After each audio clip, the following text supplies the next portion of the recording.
ഞാൻ ഈ ബഡ്ജറ്റിനെ എതിർക്കുന്നു. കേരളത്തിൻ്റെ സമ്പൂർണ്ണമായ തകർച്ച അത് മുഴുവൻ കൃത്യമായി വരച്ചു കാണിക്കുകയും ഭാവിയിലേക്ക് യാതൊരു പ്രതീക്ഷയും നൽകാത്തൊരു ബഡ്ജറ്റ്.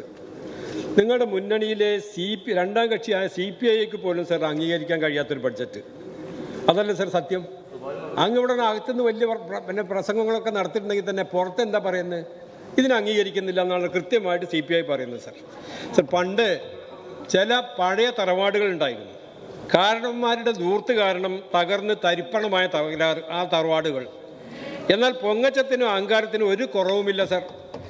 ചെലവിന് വേണ്ടി കിണ്ടി മുതൽ കോളാമ്പി വരെ വിൽക്കുന്ന തകർന്ന തറവാട്ട് ഭരണമാണ് സർ ഈ ബഡ്ജറ്റിലെ കണ്ണോടിച്ചപ്പോൾ നമുക്ക് മനസ്സിലാക്കാൻ കഴിയുന്നത്. സർ സ്ക്രാപ്പ് സെയില്, മണ്ണ് വിൽപ്പന, ഇനി എന്തൊക്കെ നമ്മൾ കാണേണ്ടി വരും സർ? മുമ്പ് നിങ്ങൾ എതിർത്തിരുന്ന നയങ്ങളുടെ നടത്തിപ്പുകാരായി നിങ്ങൾ മാറുന്ന കാഴ്ച ഈ ബഡ്ജറ്റിൽ കാണാം. നവ ലിബറലിസം, ഏഷ്യൻ കരാറും പറഞ്ഞ് UPA സർക്കാരിന് പിന്തുണ പിൻവലിച്ചത് ഓർമ്മയുണ്ടോ? ഇടതുപക്ഷത്തിന് ഓർമ്മയില്ലേ? ഇപ്പോൾ നിങ്ങൾ എവിടെയാണ് സർ? മൂലധന ശക്തികളെ സ്വാഗതം ചെയ്യുന്നു. ലോകബാങ്ക്, മസാല ബോണ്ട്, IMF വായ്പകൾ സ്വീകരിക്കുന്നു. എന്തിനേറെ സർ, വിദേശ സർവകലാശാലകൾ പോലും അനുമതി നൽകുമെന്ന് പറയുന്നു. വൈകിയാണെങ്കിലും വിവേകം ഉദിക്കുന്നത് സർ നല്ലത് തന്നെയാണ്. പക്ഷെ കേരളത്തിൻ്റെ വികസനത്തിൻ്റെ സാധ്യതകൾ ഇല്ലാതാക്കിയ മുൻ നിലപാടുകൾക്ക് നിങ്ങൾ മാപ്പ് പറയണ്ടേ? ശ്രീരാമകൃഷ്ണനും സ്വരാജും സിന്ധു ജോയും ഒക്കെ വാങ്ങിക്കൂട്ടിയ അടികളൊക്കെ സർ എന്തിനായിരുന്നു? സർ വൈകി മാത്രം വിവേകം ഉദിക്കുന്ന ഒരു പ്രസ്ഥാനമാണ് CPM എന്നായിരുന്നു സഖാവ് MBR ഇടയ്ക്കിടയ്ക്ക് നമ്മൾ ഓർമ്മിപ്പിച്ചിരുന്നത്. സർ ആകെ ഒരു സമാധാനം, നിങ്ങൾ എന്തിനേയും ന്യായീകരിക്കും.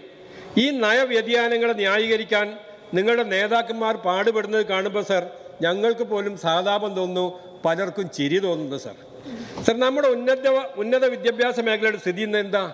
ചെറുപ്പക്കാരായ ധാരാളം ആൾക്കാർ നാട്ടിൽ നിന്നും പഠനത്തിനായി വിദേശത്തേക്ക് പോയിക്കൊണ്ടിരിക്കുന്നു. 25,000-ഓളം എഞ്ചിനീയറിംഗ് സീറ്റുകൾ സർ നമ്മുടെ കേരളത്തിൽ വേക്കൻ്റാ. 35% പോലും നമ്മുടെ അഡ്മിഷൻ പൂർത്തിയാകാത്ത എത്ര ആർട്സ് ആൻഡ് സയൻസ് കോളേജുകൾ സർ നമ്മുടെ കേരളത്തിലുണ്ട്? സർ കേരളത്തിലെ 100ഓളം സർക്കാർ കോളേജുകൾ ഇന്ന് പ്രിൻസിപ്പാൾമാരില്ല. പ്രധാനപ്പെട്ട യൂണിവേഴ്സിറ്റികൾ ഒന്നിലും VC-മാരില്ല. നാണക്കേടല്ല സർ ഇത്? +2 കഴിഞ്ഞാൽ കുട്ടികൾ എങ്ങനെയെങ്കിലും കേരളം വിട്ടു പോകുന്നത് തടയാൻ കഴിയില്ല. കുറച്ച് കാലം കഴിഞ്ഞാൽ സർ നമ്മുടെ കേരളം വയസ്സന്മാരുടെ ഒരു നാടായി മാറും എന്നുള്ളതാണ് സത്യം. സർ കേരളത്തിൻ്റെ ശക്തി തദ്ദേശ സ്വയംഭരണ സ്ഥാപനങ്ങൾക്ക് നമ്മൾ നൽകിയ അധികാര വികേന്ദ്രീകരണമാണ്. പക്ഷെ അവർക്ക് നൽകേണ്ട 3ാം ഗഡു സർ ഇതുവരെ കൊടുത്തോ? ഇതുവരെ ചെലവഴിച്ചത് അവർ 33% മാത്രമാണ്. 1 ലക്ഷം രൂപയ്ക്ക് അപ്പുറം ബില്ലുകളൊന്നും മാറാത്തതിനാൽ കോൺട്രാക്ടർമാർ സർ ഓടുകയാണ്. അവരും പഞ്ചായത്തിൻ്റെ അടുത്തേക്ക് വരുന്നില്ല. വികസനം 3-1 എന്ത് പറഞ്ഞാലും നിങ്ങൾ കേന്ദ്രത്തിന് കുറ്റം പറയാം സർ. ഈ ബഡ്ജറ്റിൽ എത്ര പ്രാവശ്യം കേന്ദ്രത്തിനെ പറ്റി പറഞ്ഞിട്ടുള്ളത് സർ? അപ്പോൾ ഈ തദ്ദേശ സ്വയംഭരണ സ്ഥാപനങ്ങൾ എന്താ ചെയ്യേണ്ടത്? അവരാരെ വഴിക്കേണ്ടത്? കെട്ടിട നികുതി, ഭൂനികുതി, ഫീസ് എല്ലാം വർദ്ധിക്കുന്നു, വികസനം ചുരുങ്ങുന്നു. ജനം എന്താണ് സർ ഈ സർക്കാരിൽ നിന്നും പ്രതീക്ഷിക്കേണ്ടത്? K-സ്മാർട്ട് നടപ്പാക്കാൻ ശ്രമിച്ചതോടെ കെട്ടിട നികുതി പോലും മുനിസിപ്പാലിറ്റികൾക്ക് വാങ്ങാൻ കഴിയുന്നില്ല സർ. K-റെയിൽ, K-ഫോൺ പോലെ ആയി സർ ഈ K-സ്മാർട്ടും. സർ 500 കോടി ഇല്ലെങ്കിൽ ഇപ്പോൾ സപ്ലൈകോ അടച്ചുപൂട്ടുമെന്നാണ് ഭക്ഷ്യമന്ത്രി പറയുന്നത്. സർ കൃഷി, ക്ഷീരവകുപ്പ് മന്ത്രിമാരുടെ CPI മന്ത്രിമാരെ എല്ലാം സർ അവഗണിച്ചു. നിങ്ങൾ ഒരുമിച്ചൊരു ചായ കുടിച്ചാൽ തീരാവുന്ന പ്രശ്നം മാത്രമേ അതുണ്ടാവുകയുള്ളൂ. പക്ഷേ ഈ ബഹുമാനപ്പെട്ട മന്ത്രി അങ്ങ് ഇവിടെ ശരിക്കും അവഗണിച്ചത് ഒരു വിഭാഗമുണ്ട്. റേഷൻ കടയിൽ ക്യൂ നിൽക്കുന്ന, സപ്ലൈകോയിൽ നിന്ന് സാധനം വാങ്ങുന്ന, കൃഷിയും അതുപോലെ തന്നെ കന്നുകാലി വളർത്തലും കൊണ്ട് ഉപജീവനം നടത്തുന്ന ഏറ്റവും സാധാരണക്കാരായ ജനത്തിന് വിലക്കയറ്റം കാരണം അവശ്യ സാധനങ്ങൾ വാങ്ങാൻ കഷ്ടപ്പെടുന്ന പാവങ്ങളെയാണ് സർ നിങ്ങൾ അവഗണിച്ചത്. അവർ കാത്തിരിക്കുകയാണ് വരുന്ന തെരഞ്ഞെടുപ്പിന് വേണ്ടി സർ. നവകേരള സദസ്സ് കൊണ്ട് എന്ത് ഗുണമാണ് സർ ഈ നാട്ടിലുണ്ടായത്? ഏത് കൺസൾട്ടൻ്റാണ് സർക്കാരിന് ഈ അഡ്വൈസ് തന്നത്? ഏതായാലും നിങ്ങളെ കുഴിയിൽ ചാടിക്കുകയാണ് അവർ ചെയ്തതെന്നുള്ളതാണ് സത്യം. ഇത് തുടങ്ങുന്നതിന് മുമ്പ് ജനങ്ങൾക്ക് നിങ്ങളോട് എന്തെങ്കിലും തരത്തിലുള്ള ഒരു മതിപ്പുണ്ടായിരുന്നെങ്കിൽ അതുകൂടി ഇല്ലാതാക്കാനല്ല സർ ഇതുകൊണ്ട് കഴിഞ്ഞത്. സുരക്ഷാ ഉദ്യോഗസ്ഥരും പാർട്ടി ഗുണ്ടകളും ചേർന്ന് പ്രതിഷേധങ്ങളെയും എതിർ ശബ്ദങ്ങളെയും കായികമായി നേരിടുന്നത് ജനം കണ്ടില്ലേ സർ? ആനയെ തല്ലിയാൽ കേസെടുക്കും, യൂത്ത് കോൺഗ്രസ്സുകാരെ തല്ലിയാൽ സർ ഒരു ചുക്കുമില്ല. കേരളത്തിൻ്റെ ഭാഗമായി ലിവിംഗ് മ്യൂസിയം എന്ന പേരിൽ ആദിവാസി ജനവിഭാഗത്തെ വേഷം കെട്ടിച്ച് പ്രദർശന വസ്തുവാക്കിയില്ല നിങ്ങൾ സർ? മനുഷ്യനെ കാഴ്ച വസ്തുവാക്കുന്ന ഇത്തരം ആശയങ്ങൾ എവിടെ നിന്നാണ് സർ ഉടലെടുക്കുന്നത്? നിങ്ങളുടെ ഫ്യൂഡൽ മനോനിലയാണ് ഇത് കാണിക്കുന്നത്.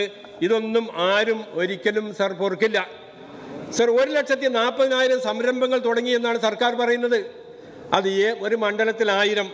ഒരു മുറുക്കാൻ പീടിയോ ഒരു ഇസ്ത്രിക്കടയോ തുടങ്ങിയാൽ സർ വ്യവസായമാകുമോ? സംരംഭം എന്ന് വിളിക്കാൻ പറ്റുന്ന എത്ര എണ്ണം സർ ഉണ്ടാകും? ഇവയിൽ എത്ര എണ്ണം ഇനിയും പൂട്ടാതെ ബാക്കിയുണ്ടെന്നൊരു കണക്കെടുത്തിട്ടുണ്ടോ? ടെലിവിഷനിൽ പരസ്യം ചെയ്തുകൊണ്ടൊന്നും സാർ വ്യവസായികൾ കേരളത്തിലേക്ക് വരില്ല. അവരുടെ വിശ്വാസം ആർജിക്കണം. അവരൊക്കെ ആന്ധ്രയിലേക്കും തമിഴ്നാട്ടിലൊക്കെ അങ്ങനെ പോയിക്കൊണ്ടിരിക്കുകയാണ്. സർ, ട്രാവൻകൂർ സിമെന്റ്സിൽ കാക്കനാടുള്ള 2.79 ഏക്കർ ഭൂമി വിൽപ്പനയ്ക്ക് വെച്ചിരിക്കുകയാണ്. വികസന ആവശ്യങ്ങൾക്ക് സ്ഥലമില്ലാത്ത അവസ്ഥയാണ് സർ സംസ്ഥാനത്ത്. അപ്പോഴാണ് കണ്ണായ സ്ഥലത്തെ ഭൂമി വിറ്റ് തുലക്കുന്നത്. അങ്ങയുടെ സ്ക്രാപ്പിംഗ് നയം പോലെ പൊതുമേഖലാ സ്ഥാപനങ്ങളും അവയുടെ ആസ്തികളും വിറ്റഴിക്കൽ നയം അടുത്തുണ്ടാകുമോ സർ?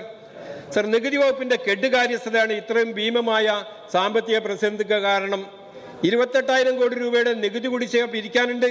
ഇത് കേരളം ഉണ്ടായ കാലം മുതലുള്ളതാണെന്ന് അങ്ങ് പറയുന്നു. ശരിയായിരിക്കാം സർ, പക്ഷേ കേരളം ഉണ്ടായ സമയത്തുള്ള നികുതി വകുപ്പിന്റെ ഘടനയാണ് സർ ഇപ്പോഴുള്ളത്. വളരെ വിപുലമായ സംവിധാനത്തോടെയല്ലേ നമ്മൾ ഈ വകുപ്പ് പ്രവർത്തിച്ചുകൊണ്ടിരിക്കുന്നത്. എത്ര ജീവനക്കാരുണ്ട് സർ? കിട്ടാനുള്ളത് പിരിക്കാതെ എല്ലാവിധ നിരക്കുകളും നികുതികളും ഒക്കെ വല്ലാതെ വർദ്ധിപ്പിച്ച് 9,000 കോടി ഉറുപ്പ്യോളം വർദ്ധിപ്പിച്ച് വരുമാനം കൂട്ടാനല്ലേ സർ സർക്കാർ ശ്രമിക്കുന്നത്. ധൂർത്തും സാമ്പത്തിക അച്ചടക്കമില്ലായ്മയുമാണ് സാർ ഈ സ്ഥിതി ഇത്രയും വഷളാക്കിയിട്ടുള്ളത്. ഇത്രയും നാള് കിഫ്ബി ആയിരുന്നു സർ ഒറ്റമൂലി. അതിൻ്റെ ധനസമാഹരണ സാധ്യത പൂർണ്ണമായി സർ അടഞ്ഞിരിക്കുകയാണ്. 82,000 കോടി രൂപയുടെ പദ്ധതികൾക്ക് അനുമതി നൽകി. ടേം ലോൺ കുറേ വാങ്ങി. സർക്കാർ ഗ്രാന്റ് കുറേ കൊടുത്തു. മസാല ബോണ്ട് ഇവയൊക്കെ കൂടി സമാഹരിച്ചത് 23,000 കോടി. ബാക്കി 59,000 കോടി സർ നമ്മൾ എങ്ങനെയുണ്ടാക്കുക? മസാല ബോണ്ട് സർ നമ്മൾ എങ്ങനെയാണ് മടക്കി കൊടുക്കുക? നമ്മുടെ കടം ഇന്ന് 4,75,000 കോടി രൂപയോളം വന്നു സർ. ഈ സംഖ്യ നമുക്ക് മടക്കി കൊടുക്കണ്ടേ? സമയമായി. എങ്ങനെയാണ് സർ നമ്മൾ മടക്കി കൊടുക്കുക? 86% നമ്മളെ വരുമാനം പലിശയ്ക്കും ശമ്പളത്തിനും മാത്രം നീക്കി വെക്കേണ്ട ഒരു അവസ്ഥയാണ്. അപ്പം നമ്മൾക്ക് എന്തായാലും അങ്ങയുടെ ഈ പ്ലാൻ എ കൊണ്ട് നമുക്ക് മുന്നോട്ട് പോകാൻ കഴിയില്ല.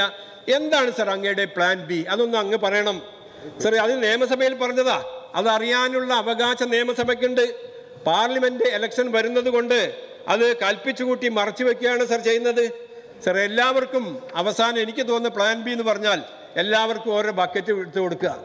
എന്നിട്ട് പറയാം മറിയക്കുട്ടി തണ്ടിയെ പോലെ നിങ്ങൾ എല്ലാവരും റോട്ട് കൂടി തണ്ട്. അതാണോ സർ പ്ലാൻ ബി? സർ, ഞാൻ ഈ ബഡ്ജറ്റിനെ എതിർക്കുന്നു.